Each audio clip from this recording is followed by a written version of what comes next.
Now guys, अब क्या है, इस वीडियो में हम देखेंगे कि कैनवा के अदर फीचर्स। तो सबसे पहले इस वीडियो में हम इसका टेक्स्ट का फीचर देखेंगे।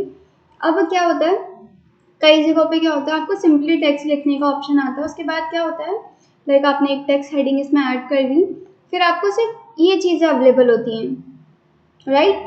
अब क्या है, जब आपको कोई टेक्स्ट लिखना होगा तो आपको फॉन्ट स्टाइल मिलता है, बट यह है कि कई बार इतने फॉन्ट स्टाइल का ऑप्शन भी नहीं होता आपके पास। जैसे आप यहाँ पे देख सकते हो, यहाँ पे बहुत सारे फॉन्ट स्टाइल का ऑप्शन है।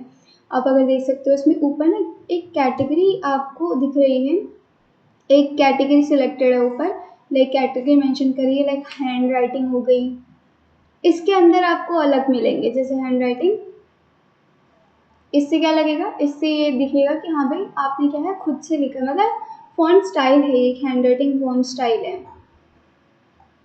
See different types of handwriting font style है इसमें। कुछ इसमें ऐसी हैं जो ऐसा लगेगा कि बंदे ने हाथ से लिखा हुआ है, ऐसे देख सकते हैं आप। ये इजी कहाँ रहेगा, लाइक आपको जहाँ पे अपना सिग्नेचर वगैरह करना है ना, और आपके पास ऑप्शन नहीं है कि आप ऑनलाइन या डिजिटली उसको प्रोवाइड ना करवा पाओ, तो ये उस जगह पे आपके लिए बहुत ही बेनिफिट है। लाइक आपने कोई एक थीम सेलेक्ट कर ली और उसमें क्या किया, कुछ भी आपका नाम हुआ या जिस भी टाइप से आप सिग्नेचर करना चाहते हो, वो चीज़ आपने उसमें मेंशन करके लिख दी। डैट इज़ द पॉइंट, इसका सीधा सीधा पॉइंट यही है। सो आप उसको देख सकते हैं, इसका कितना क्लियर पॉइंट है। सी,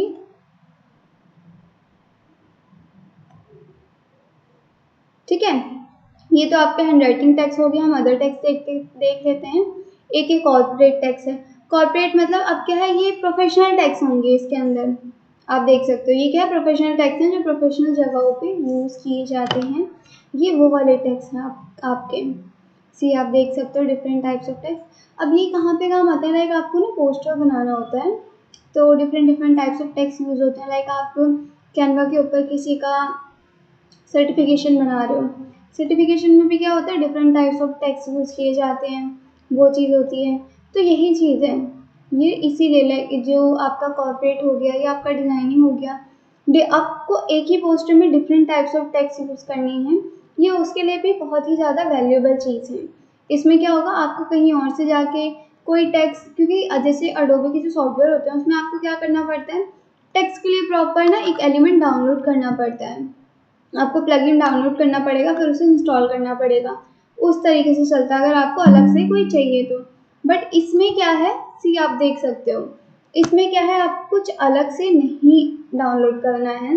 आपको क्या होगा, इसके अंदर ही मिल जाएंगी सारी चीज़ें, जैसा मैं आपको दिखा रही हूँ। हेडिंग टैग्स, पैराग्राफ हो गया आपका, कि जो पैराग्राफ होगा उसके अंदर जो, क्योंकि हेडिंग और पैराग्राफ में बहुत डिफरेंस है ना। तो देखो ये हेडिंग है, ये आपकी एक हेडिंग हो गई। अब आपको एक पैराग्राफ टेक्स्ट चाहिए, लाइक हम क्या करते हैं, ठीक है चलो हम इससे एक पैराग्राफ बना देते हैं। हमने हेडिंग टेक्स्ट यूज़ करी, तो एक हेडिंग टेक्स्ट हो गई हमारी, कि ये क्या होगा, ये हमारी हेडिंग होगी, ठीक है, ये हमारी हेडिंग हो गई। अब हम क्या करेंगे, अब हम पैराग्राफ यूज़ करेंगे इसके अंदर। तो मैं क्या करूँगी, नोटपैड खोल लूँगी अपना। सी, ये मेरा नोटपैड खुल गया, ठीक है। अब इस नोटपैड पे काफ़ी सारी ऐसी चीज़ें मैंने पहले से ही लिख के रखी हुई हैं, आप देख सकते हैं।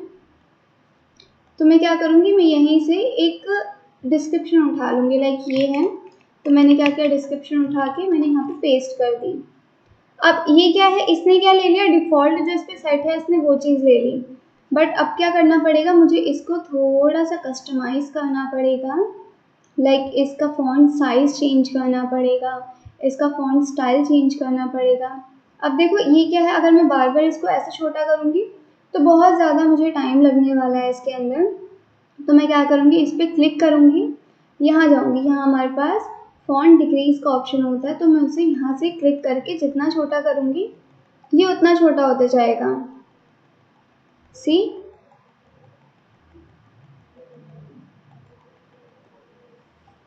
ठीक है, मैं कंट्रोल A करके इसको पूरा ही सिलेक्ट कर लूँगी। तो अब क्या हुआ, जो आपका पहले वाला टेक्स्ट था वो बहुत ही ज़्यादा छोटा हो गया। तो मैं क्या करूँगी, मैं दोबारा से इसको हेडिंग को थोड़ा साइड करके दोबारा से पेस्ट कर दूँगी। अभी पूरा सिलेक्टेड है। अब मैं इसके अलावा मुझे अगर इसमें ज़्यादा टाइम लग रहा है तो मैं यहाँ पे मुझे क्या है एक नंबर डालना है जिस नंबर का हमें फॉन्ट चाहिए। अब इसने क्या किया, वो चीज़ हमें छोटी करके दे दी। नाउ पर अब जो आपने हेडिंग टेक्स्ट लिया था और जो आपका पैराग्राफ टेक्स्ट है दोनों सेम है, बट हमें क्या करना है, इसको चेंज करना पड़ेगा। तो हम वापस से अपने फॉन्ट साइज में फॉन्ट स्टाइल में जाएंगे, हेडिंग टेक्स्ट हटा के यहाँ पे आपको एक पैराग्राफ टेक्स्ट का ऑप्शन था, हम इस पर क्लिक करेंगे। नाउ अब यहाँ से आपको कोई टेक्स्ट चाहिए जो आपके पैराग्राफ के लिए सूटेबल हो, तो वो चीज़ आप यहाँ से ले सकते हो। ठीक है, आपने वो चीज़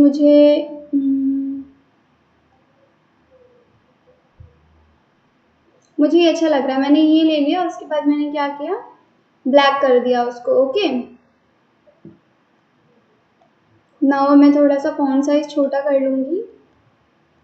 अब क्या हुआ, ये हमारी हेडिंग हो गई, ये हमारे इसके बारे में बता दिया। अब आप एक चीज़ देख रहे हो, इसके साइड साइड में ऐसी अलाइनमेंट आ रही है, सी इस तरह की अलाइनमेंट आ रही है। बट अब हमें क्या करना है, हमें ना ये वाली अलाइनमेंट चाहिए नहीं, मुझे क्या चाहिए कि ये सारा एक ही लाइन में आ जाए। तो सबसे पहले मैं क्या करूँगी, ये नीचे का कट करूँगी, यहाँ पेस्ट कर दूँगी कि ये क्या होगा, एक पैराग्राफ के तौर पर मेरे पास आ जाएगा। अब मैं क्या करूँगी, मुझे क्या चाहिए, ये एक ही लाइन में चाहिए, तो मैं इस पर क्लिक करूँगी। यहाँ पे मेरे पास एक अलाइनमेंट का ऑप्शन होता है। ठीक है, अलाइनमेंट पे जब मैं क्लिक करूँगी तो आप देखो, सी द रिजल्ट। अब इसने क्या किया, इसने एक साइड को सारी चीज़ें कर दी। नाउ तो आप ये देख सकते हो। अब ये तो क्या हो गया, ये आपके टेक्स्ट अलाइनमेंट हो गए। टेक्स्ट का सिंपल फॉर्म है ये।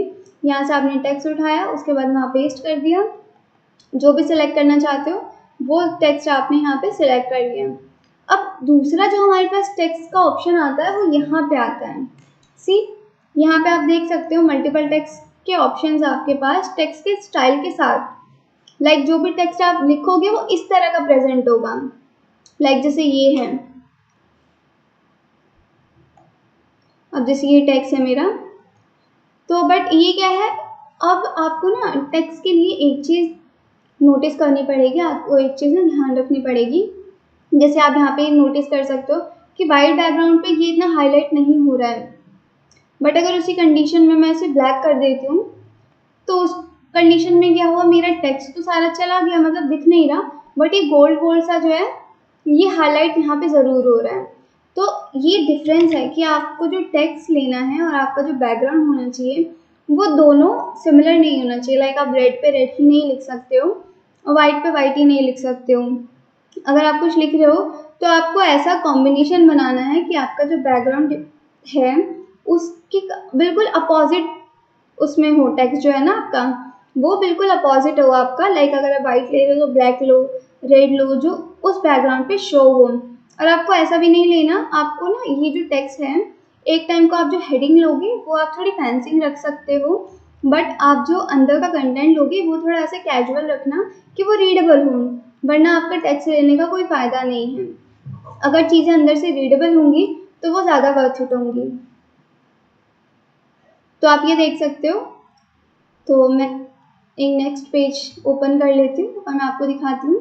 लाइक ये जो टेक्स्ट हैं ये ऐसे आपको शो होंगे। सी अगर आप इन टेक्स्ट को यूज़ करके अपना किसी भी बैनर या किसी भी वीडियो में आप यूज़ करना चाहते हो तो वो भी यूज़ कर सकते हो। बेसिकली मैं आपको बता दूँ, जिनके ऊपर भी ऐसा क्राउन मार्क आ रहा है सारे प्रीमियम हैं, आप इसे नॉर्मल में यूज़ नहीं कर सकते हो।